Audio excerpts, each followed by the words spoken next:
Hi, hello, good evening. Whenever we use a capacitor in any electrical or electronic circuits, we usually see capacitors of the value in the order of microfarad, nanofarad, or picofarad. Did you ever thought why we are using such smaller fractions of a farad? Because 1 farad, it is a huge unit of capacity. In order to set a capacity of 1 farad, it's really difficult. So I wanted to give you some meaningful insights on this particular topic today. If you stay till the end of this explanatory video, you will get really amazed. So I'm damn sure about that. So let me share my screen first.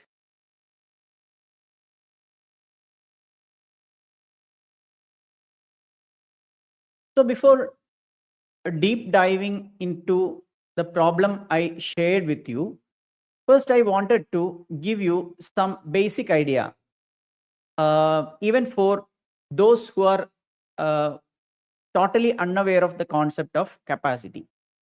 So what is capacity? In electricity or in electrical terms, capacity simply means capacity to store electrical energy.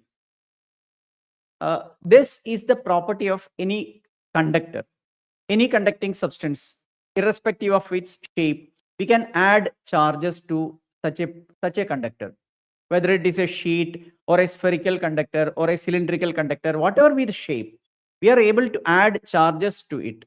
So whenever certain charge is given to a specific conductor, that conductor become or it will be having some kind of electrical potential energy.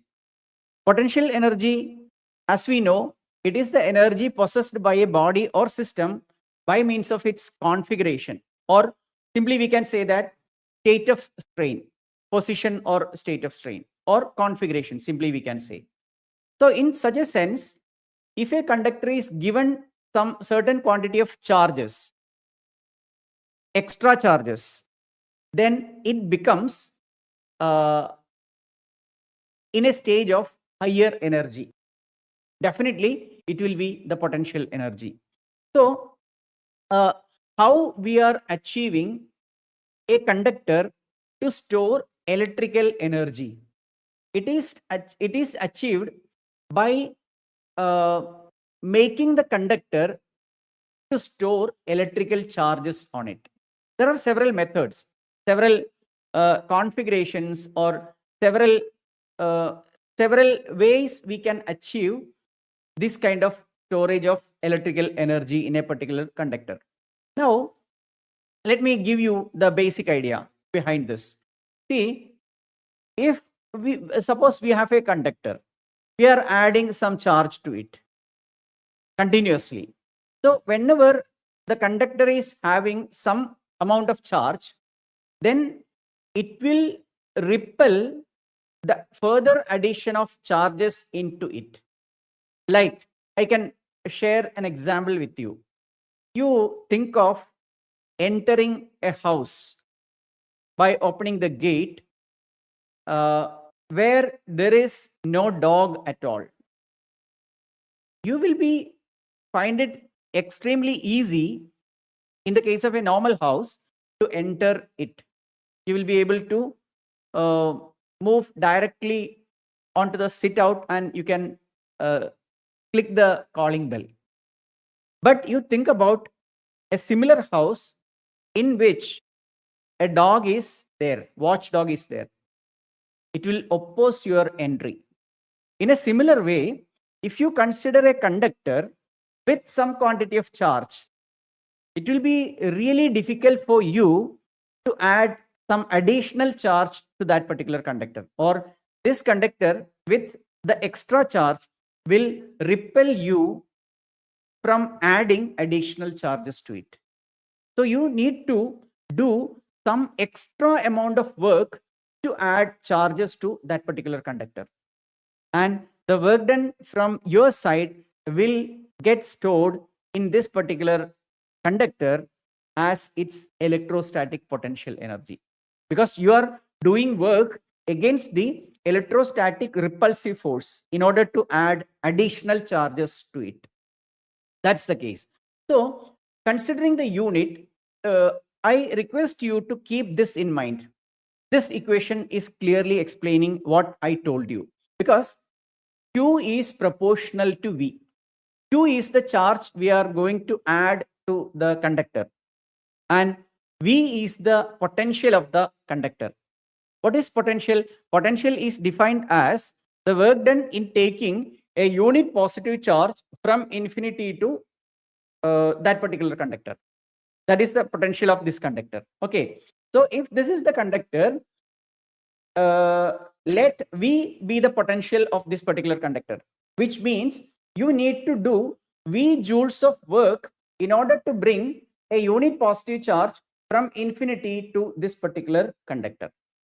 That is the meaning of the potential of this conductor to be V. Okay. Now, if V is more, what does it mean? You need to do more work. If V is 10 volt, you need to do 10 joules of work in order to bring a unit positive charge from infinity to this particular conductor. If the voltage or potential at this conductor or plate, it is 100 volt, which means you need to do 100 joules of work in order to bring the same 1 coulomb charge or unit positive charge from infinity to this particular sheet. That is the meaning. Now, this equation, Q is proportional to V. The charge you are taking to this particular conductor, or the potential of this conductor depends on the charge on this. If this conductor is having more charge, you will find it even more difficult to add additional charges. Just like you think about a house in which there are 2 dogs, you will find it even more difficult to enter into the house in that particular case. Okay, I hope the analogy will help you to understand the concept. Now, if the charge which is already there on this particular conductor is more, then you need to do extra work in order to add additional charges. That is the meaning of this particular equation. Q is proportional to V. And if we replace the proportionality, we get the constant C. Q is equal to CV. Here, C is called as the capacity of the conductor or conductor. Now, if we rearrange this particular equation, we get C is equal to Q by V. The equation for capacity. Then what does it mean? Capacity is charge per volt or potential. That means, simply means, its unit is coulomb per volt, because coulomb is the unit of charge and volt is the unit of potential. Now, let me take you one step ahead of this. See, this simply means that if a charge of 1 coulomb given to a conductor raises its potential by 1 volt, then we can say that the capacity of that particular conductor is 1 coulomb per volt, and 1 coulomb per volt we define as 1 farad. Okay, so we can define it in some other way also. If we remove a charge of 1 coulomb from a conductor, results in lowering its potential by 1 volt, then also we can say that the capacity of that particular conductor to be 1 farad. So, so far we have defined 1 farad. We have defined the property capacity, electrical capacity. Then we discussed the situation, we formulated the equation, and using the equation we defined the unit of capacity, which is farad. Now let us move further. I wanted to come to the point I raised at the beginning of this particular video. See, if you consider most of the capacitors which are available for us, whether it is bought from an electronic shop or you are getting it from some electrical circuits inside a old radio or old TV or some PCB or printed circuits or from the motherboard of a computer, whatever be the circuit, you can get several capacitors. Okay. Now, if you examine each of those capacitors, all or almost all of them are having the value in the order microfarad, nanofarad, or picofarad. Micro means 1 by 10 lakh, a fraction of 1 in 10 lakh. Then what about nanofarad? 1 in 100 crore means 1 by 10 raised to 9. Then 1 picofarad, 1 by 10 raised to 12. So extremely smaller values of capacity, electrical capacity we are getting. Okay. So why we are normally not using 1 farad? Because it is extremely difficult for us to construct a conductor whose capacity is 1 farad. So I don't want you to simply swallow what I told you. I wanted to give you the evidence or proof for my argument. Okay, so let me close sharing this particular screen and I will show you something else to prove my point. Okay, so let me remove this and we will come back to this particular screen again, once again. So before that, let me share another screen to demonstrate my arguments. Okay. Okay. Now I'm sure that you are able to see the screen right now. Now let us consider a spherical conductor as in figure whose radius is given by capital R. Okay. Now let me write it here. Let me, okay. Yeah, it's perfect. Now, imagine we have given Q amount of charges to the spherical conductor. That means there are, or the quantity of charge which is distributed over the sphere, let it be Q. Then we have the equation to find capacity C is equal to Q by V. Now, for a spherical conductor with radius R and Q charge on it, the surface potential is given by 1 by 4 pi epsilon 0 into Q by R. This is the standard equation. Or if a spherical conductor is carrying a charge Q coulomb, then the potential at its surface will be equal to 1 by 4 pi epsilon 0 into Q by R. Now, we can substitute this value of V in the first equation in order to obtain the capacity of the conductor. Okay, let us do that. Like this, C is equal to Q divided by 1 by 4 pi epsilon 0 into Q by R. So this Q and this Q get cancelled out and we get the result to be 4 pi epsilon 0 into R. This is the capacity of a spherical conductor. Okay, now this is a very beautiful moment and we are imagining, we are assuming that this spherical conductor is having a capacity of 1 farad, which means the capacity is 1 farad, we know. So we are putting that value in this particular equation, 1. This is equal to 1 farad. Okay.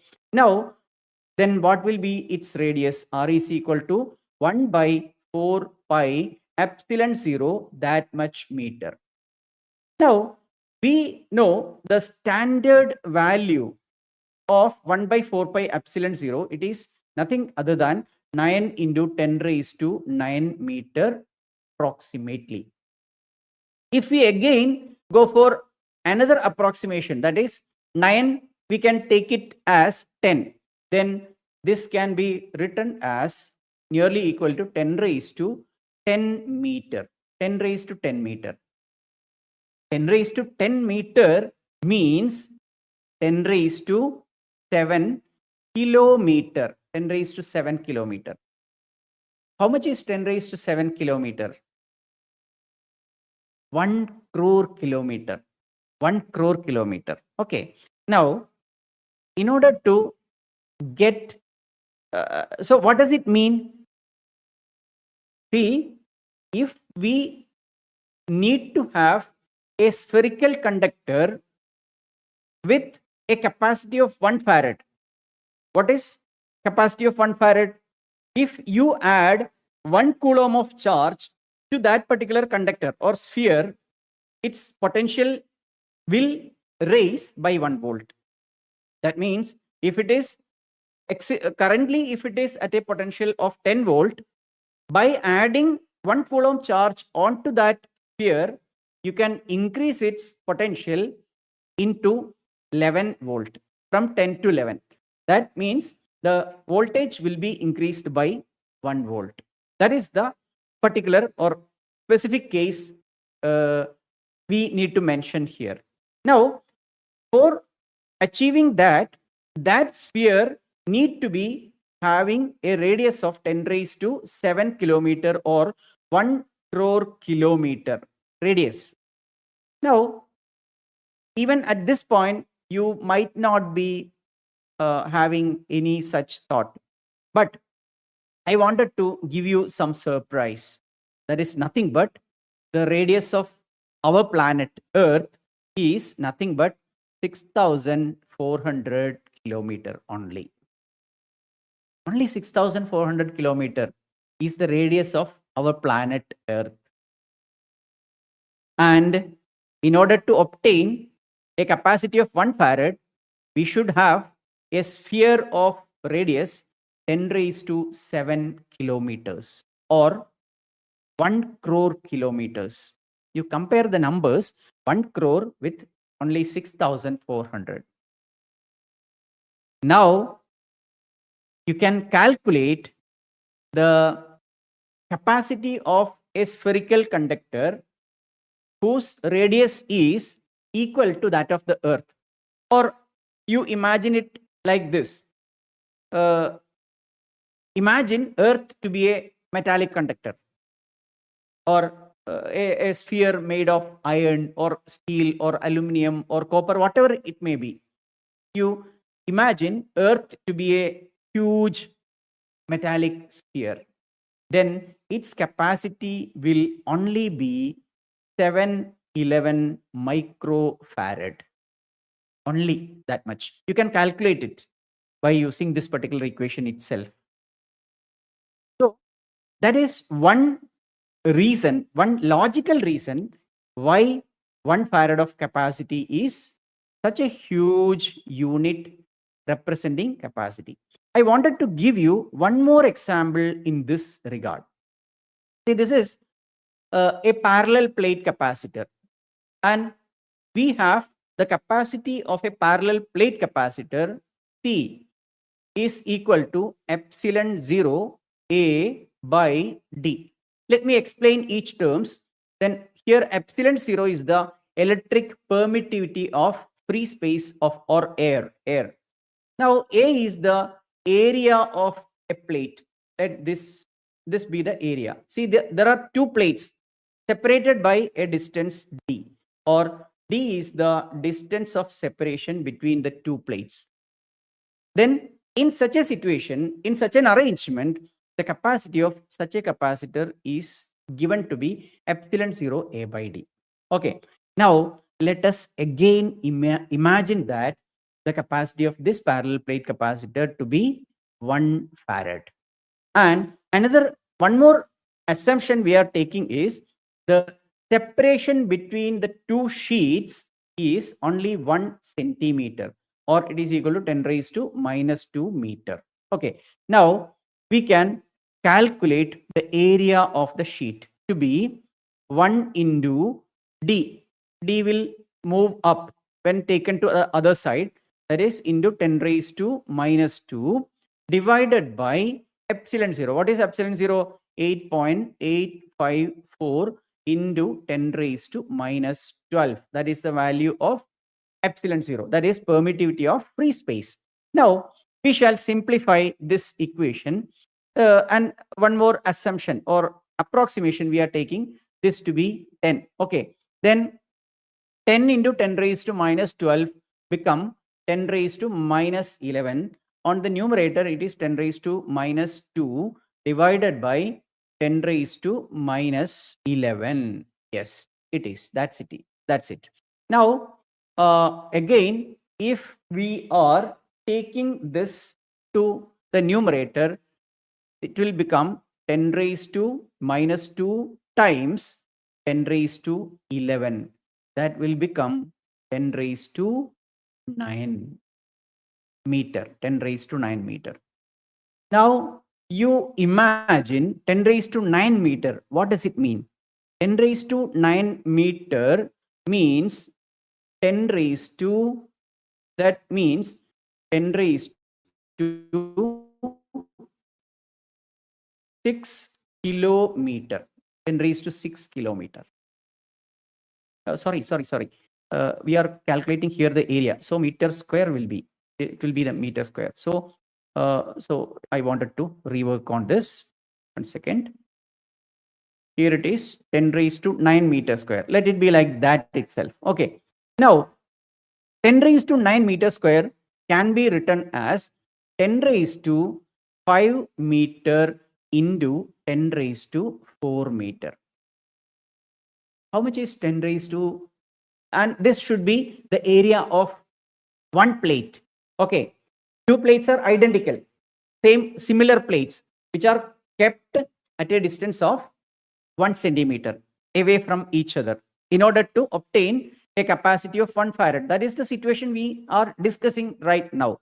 Now, so if such a capacitor is having a capacity of 1 farad, definitely the area of each plate must be 10 raised to 9 meter square, or it is equal to 10 raised to 5 meter into 10 raised to 5 meter in length and 10 raised to 4 meter in breadth. What about 10 raised to 5 meter? It is nothing but 10 square kilometer. That means 100 kilometer. How much this?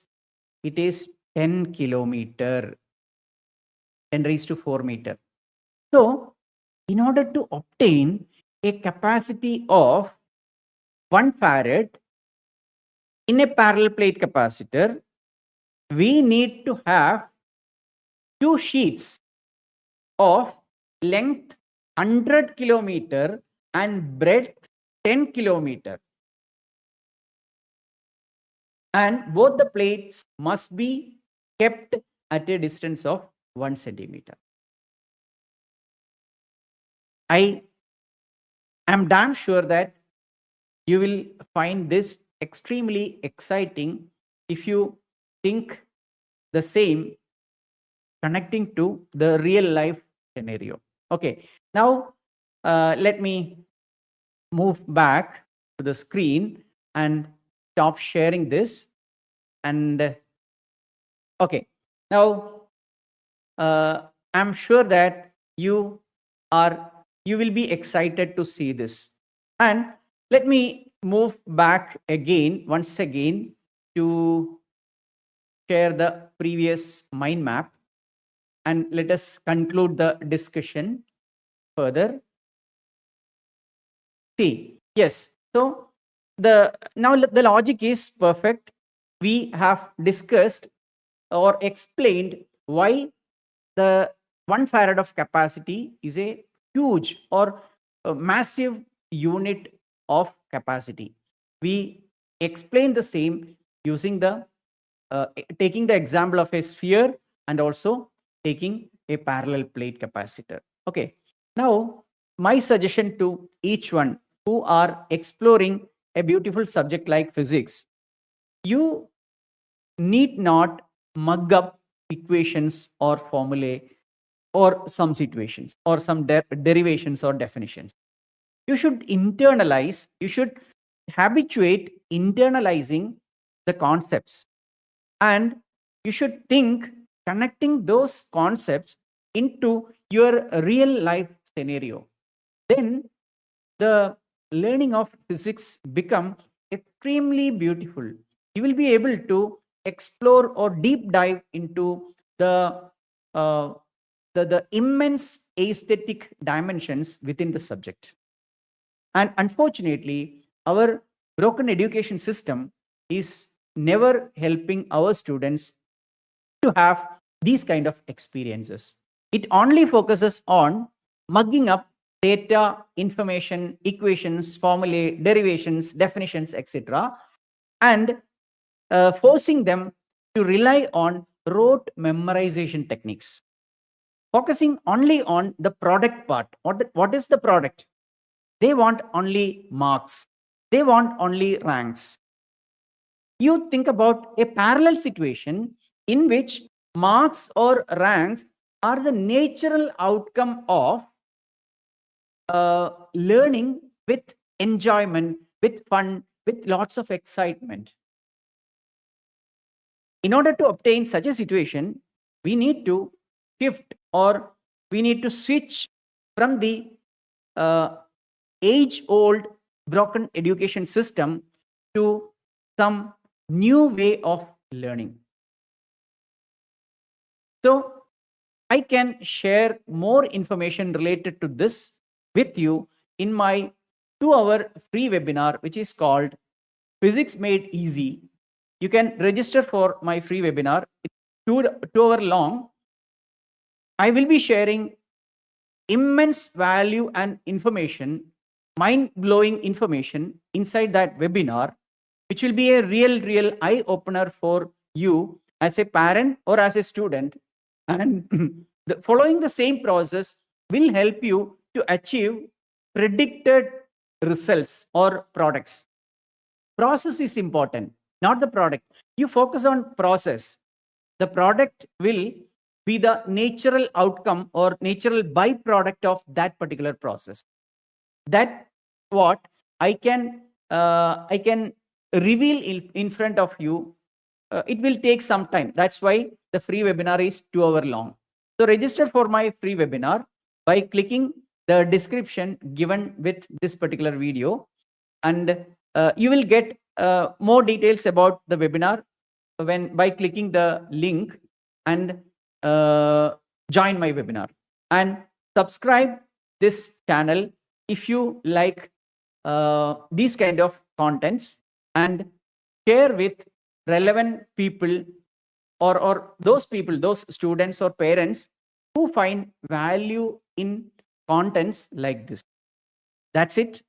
Let me conclude the session, and I thank each one of you for being here for this much of time.